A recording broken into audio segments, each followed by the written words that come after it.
ختم کر لیا۔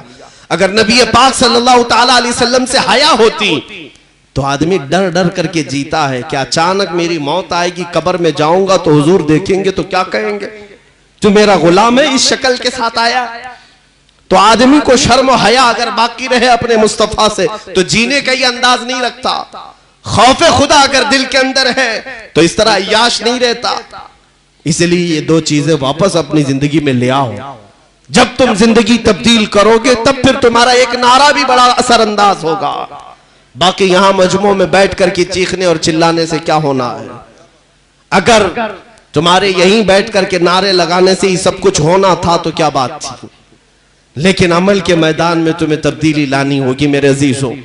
اعلیٰ حضرت فاضل بریلوی رضی اللہ تعالیٰ عنہ نے اسی دنیا کو دور کرنے کے لیے تمہیں نصیحت کی تھی۔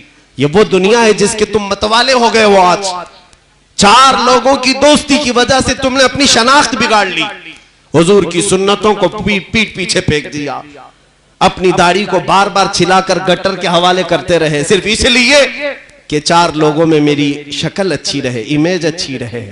تم یہ نہیں سوچتے کہ میرے نبی پاک جب مجھے دیکھیں گے تو کیا کہیں گے؟ حضور پاک صلی اللہ تعالیٰ علیہ وسلم کی اگر نظر پڑے تو مجھے میرے آقا کیا کہیں گے؟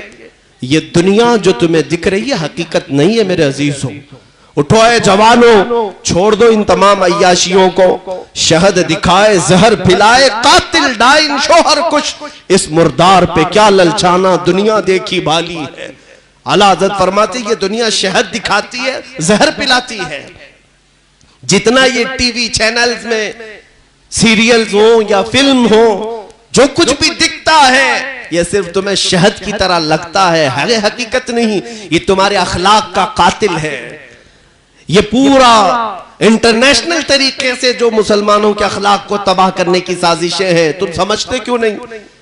تم فین بنے ہوئے ہو کسی ہیرو کے، کسی ہیروئن کے۔ ہماری بچیاں خوابوں میں شہزادے سوار کر بیٹھی ہیں، کیسا چاہیے؟ جیسا فلموں میں۔ نوجوان لڑکا یہی سوچ کر بیٹھا ہے کہ مجھے فلموں جیسی عورت چاہیے۔ تم مصطفیٰ کریم کے غلام ہو، کبھی یہ کیوں نہیں سوچا کہ مجھے اگر نکاح میں چاہیے تو فاطمہ کی کنیز چاہیے؟ ایک خاتون یہ خواب کیوں نہیں سجاتی کہ مجھے اللہ تعالیٰ رفیق حیات اور شریک حیات دے تو حیدر کرار کا غلام عطا کرے؟ یہ مسلمانوں کے طور طریقے تھے، لیکن تم نے دنیا میں ماہ ہو کر مست ہو کر کسی اور کی اقتدا کو اپنا لیا۔ آ جاؤ اسی نقطے پر، تمہاری کامیابی ابھی بھی تمہارا انتظار کر رہی ہے، ابھی بھی تمہارا انتظار کر رہی ہے۔ تمہیں بلا رہی ہیں وہ وادیاں جن وادیوں کو میرے مصطفیٰ کے غلاموں نے اذانوں سے پر کر دیا تھا۔ آج وہ وادیاں چیخ چیخ کر بلا رہی ہیں۔ اقبال نے کہا تھا کہ یہ تمام جو حالات بدلے وہ زمانے میں معزز تھے مسلمان ہو کر، آج تم خار ہوئے تاریخ قرآن ہو کر، آج تم سب چھوڑ گئے اور وہ تمام وادیاں آج جس طرح ویران نظر آ رہی ہیں۔ ایک بات میں کہتا ہوں میرے عزیزوں، نہ سنبھلو گے تو مٹ جاؤ گے اے ہندی مسلمانوں، تمہاری داستان تک نہ رہے گی داستانوں میں۔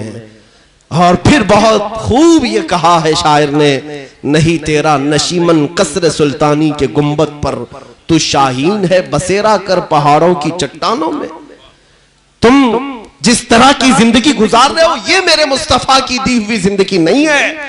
صبح گانے سنتے اٹھنا، شام کو رقص دیکھتے ہوئے سو جانا، نہیں میرے عزیزوں، غلام مصطفیٰ کی صبح شامیں ایسی نہیں ہوتی گانے کی دھن پر صبح کرتا ہو اور فلم دیکھتے ہوئے سو جاتا ہو، بلکہ میرے مصطفیٰ کا جو غلام ہے وہ یوں کہتا ہے، میں سو جاؤں یا مصطفیٰ کہتے کہتے، کھلے آنکھ میری صلی علی کہتے کہتے۔ یہ ہمارے نغمے تھے، یہ ہماری زندگیاں تھیں۔ جب سے بدل لیا تم نے ان زندگیوں کو، ان سے پھرے جہاں پھرا، پھر آئی کمی وقار میں۔ جو کچھ آج کمی ہے وقار میں۔ عزیزان گرامی وقار، وہ دور کیسا تھا جب یہ اولیاء کاملین تھے۔ ان کے ادوار کو آپ مطالعہ کریں یا پڑھ کر کے دیکھیں، ان کا درویشانہ انداز بھی کافروں کے دلوں پر ایک رعب طاری کیا ہوا تھا۔ آج حکومت کے تخت پر بیٹھ کر کے بھی بلی بنے ہوئے ہمارے لیڈر نظر آتے ہیں۔ کیوں؟ قوم کو بیچ کھانے والے لیڈر کچھ نہیں کر پا رہے۔ آج اس لیے میں آپ سے یہ گزارش کرنا چاہوں گا، قرآن کہتا ہے فَلْيَحْذَرِ الَّذِينَ يُخَالِفُونَ عَنْ أَمْرِهِ أَن تُصِيبَهُمْ فِتْنَةٌ أَوْ يُصِيبَهُمْ عَذَابٌ أَلِيمٌ۔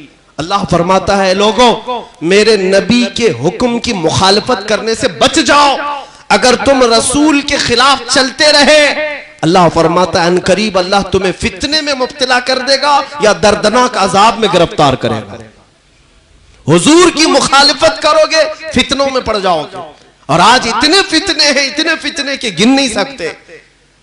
آج مخبر صادق رسول پاک صلی اللہ علیہ وسلم کی وہ حدیث بھی مجھے یاد آتی ہے، میرے آقا نے فرمایا میری امت پر ایک زمانہ ایسا آئے گا کہ فتنے اس طرح سے نکلیں گے جیسے بارش کے قطرے، اتنے فتنے ہوں گے میری امت میں۔ اور ایک مثال میں میرے آقا نے یہ فرمایا تسبیح کے دانے جس طرح ٹوٹ کر بکھر جاتے ہیں، تسبیح کی اگر ڈور ٹوٹ جائے، تسبیح کا دھاگا اگر ٹوٹ گیا تو اس کے جو منکے ہیں کیسے زمین پر گر جاتے ہیں۔ حضور پاک صلی اللہ علیہ وسلم فرماتے ہیں فتنے اس طرح سے پھیل جائیں گے، ایک کو پکڑنے کی کوشش کرو گے دوسرا ادھر چلا جائے گا، دوسرا پکڑنے کی کوشش کرو گے تیسرا ادھر چلا جائے گا۔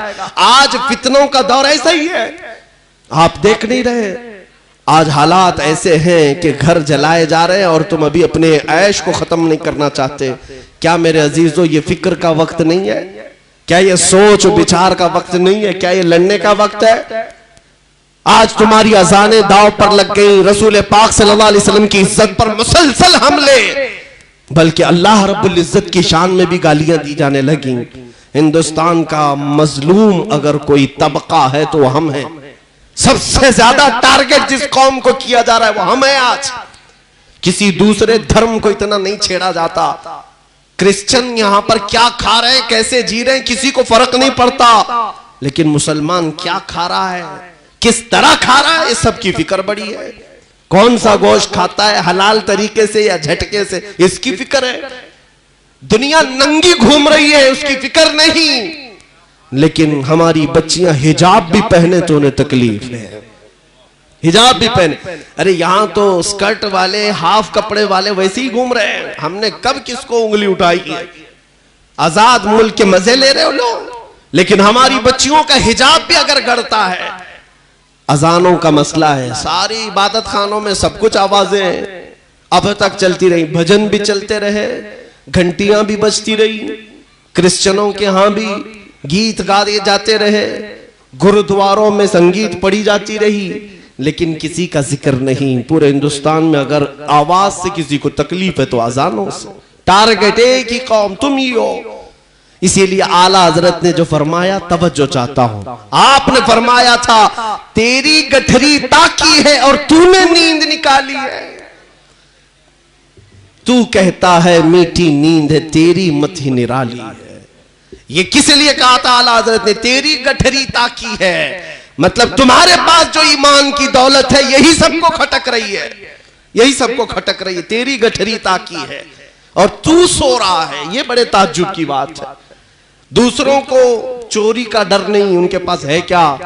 چوری اگر ہوگی تو ایمان کی ہوگی، تمہیں ڈرنے کی ضرورت ہے۔ الرٹ رہو، بیدار رہو، آنکھ سے کاجل صاف چرا لیں، یہاں وہ چور بلا کے ہیں اور تم سوئے جا رہے ہو۔ عزیزان گرامی وقار، آج مجھے بتاؤ امت کے غیور نوجوانوں، کل قیامت کے دن مولا جب حساب کے میدان میں کھڑا کرے گا، میرے آقا صلی اللہ علیہ وسلم فرماتے ہیں اس وقت تک کوئی آدم کا بیٹا قدم نہیں ہٹا سکے گا جب تک مولا تعالیٰ کے 5 سوالوں کا جواب نہیں دے گا۔ ان میں سے پہلا سوال مولا یہ فرمائے گا، اے ابن آدم، اے آدم کے بیٹے، میں نے تجھے جوانی دی تھی، کہاں کہاں خرچہ کیا، ذرا حساب دے دے۔ اللہ تعالیٰ جب یہ سوال کرے گا، جوانی کا حساب دینا اتنا بھاری ہو جائے گا، اتنا بھاری کہ محدثین فرماتے ہیں بعض لوگوں کو 300 سال لگ جائیں گے، بعض کو 400 سال لگ جائیں گے جوانی کا حساب دیتے دیتے۔ میں تم سے پوچھتا ہوں کل بروز قیامت اگر تم سے سوال کر لیا جائے جب میرے نبی پاک کی شان میں گالیاں دی جا رہی تھی اس وقت تو کر کیا رہا تھا؟ تم جواب یہی دو گے کہ میں فیس بک چلا رہا تھا، گیم کھیل رہا تھا، رات بھر چیٹنگ کر رہا تھا۔ تمہارے پاس مصروفیت کیا تھی؟ کیا تمہارا دل درد کر رہا تھا؟ میں تمہیں بتاؤں محبت کسے کہتے ہیں؟ میرے آقا صلی اللہ تعالیٰ علیہ وسلم کا بائیکاٹ کیا تھا مکہ والوں نے. 3 سال تک میرے آقا صلی اللہ علیہ وسلم کا سوشل بائیکاٹ کیا تھا مکہ والوں نے.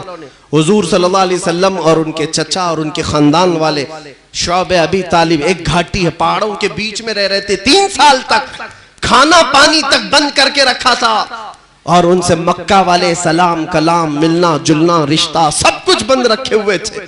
یہاں تک کہ ان 3 سالوں میں کئی دن ایسے آئے میرے آقا کے اوپر کہ حضور پاک صلی اللہ علیہ وسلم نے درخت کے پتے چبا کر کھائے اور چمڑے کو ابال کر کے کھایا.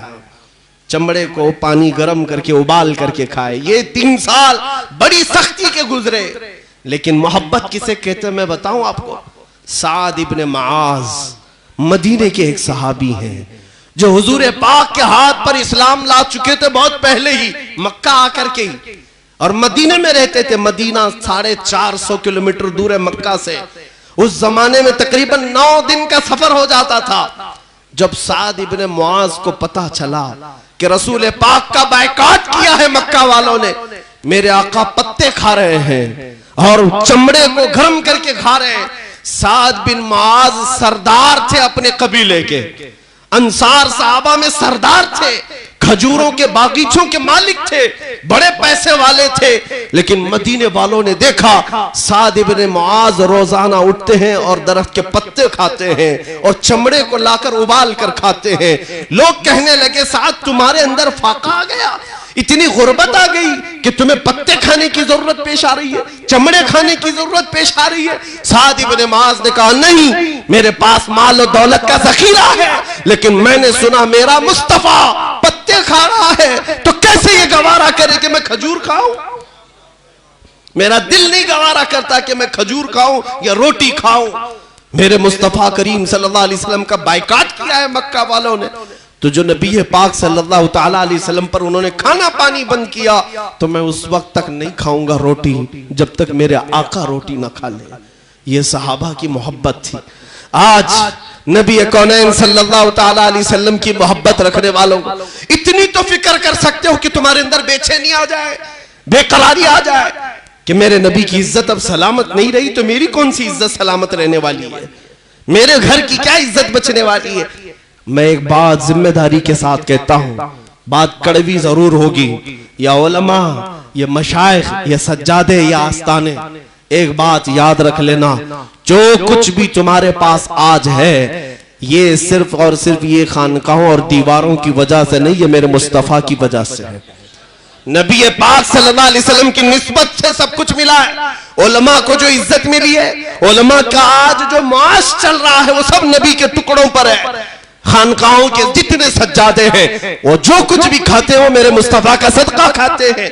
اور اگر حضور پاک کے نام پر الرٹ نہیں ہوئے, بیدار نہیں ہوئے, تو ہو سکتا ہے یہ نعمتیں چھن جائیں, یہ نعمتیں چھن جائیں گی. میرے عزیزوں, ہم کمپرومائز سب باتوں پر کر سکتے ہیں لیکن حضور پاک کی عزت کے معاملے میں نہیں ہونی چاہیے. اتنی بیداری لے آؤ, اتنی بیداری لے آؤ جتنی بیداری وقت کا مجدد دینا چاہتا تھا. بریلی کا امام یہ کہہ کر کے گیا ہے, لوگوں زندگی گزارنا ہو تو یوں گزارو, پکارو گنبد خضرا کے مکی کو اور گواہ بنا کر کے یہ کہو میرا اس دنیا میں کچھ نہیں ہے, جو کچھ ہے وہ آپ کا ہے. دہن میں زبان تمہارے لیے, بدن میں ہے جان تمہارے لیے. یا رسول اللہ ہم آئے یہاں تمہارے لیے, اٹھے بھی وہاں تمہارے لیے. جینے کا طریقہ یہ ہونا چاہیے. اور مرشد گرامی حضور تاج الشریعہ رحمت اللہ تعالیٰ علیہ نے آخر وقت میں یہ میسج دیا تھا, زندگی یہ نہیں ہے کسی کی کسی کے لیے, زندگی ہے نبی کی نبی کے لیے. نا سمجھ مرتے ہیں زندگی کے لیے, ارے جینا مرنا ہے سب کچھ نبی کے لیے. حضور پاک صلی اللہ علیہ وسلم کے ہو جاؤ. آج ہماری یہ غرض, ہمارا یہ اعلان اور ہماری یہ پکار, تم جو سمجھتے ہو یہ تقریر سمجھو, خطابت سمجھو, بیان سمجھو, واز سمجھو, جو تمہاری مرضی, لیکن ہم چاہتے اتنا ہی ہیں کہ جس راستے پر میرے آقا نے صحابہ کو چھوڑا تھا وہ راستہ آج بھی تمہیں پکار رہا ہے. آ جاؤ اسی راستے پر, آ جاؤ اس راستے پر, اس لیے کہ اس راستے میں کوئی کجی نہیں, کوئی ٹیڑھا پر نہیں. وہ راستہ مدینے سے سیدھے میرے مولا کی بارگاہ میں لے جاتا ہے. اور یہ اولیاء کاملین کے عرصوں پر آنے والے, آپ یہاں کوئی تماشا دیکھنے نہیں آتے, ان اولیاء کے آستانوں پر عرسوں پر آنے والے رات بھر انٹرٹینمنٹ کرنے کے لیے نہیں آتے، یہاں جو آتے ہیں وہ دل کی اصلاح کے لیے آتے ہیں۔ میں ابھی کتاب اجمیہ صاحب نے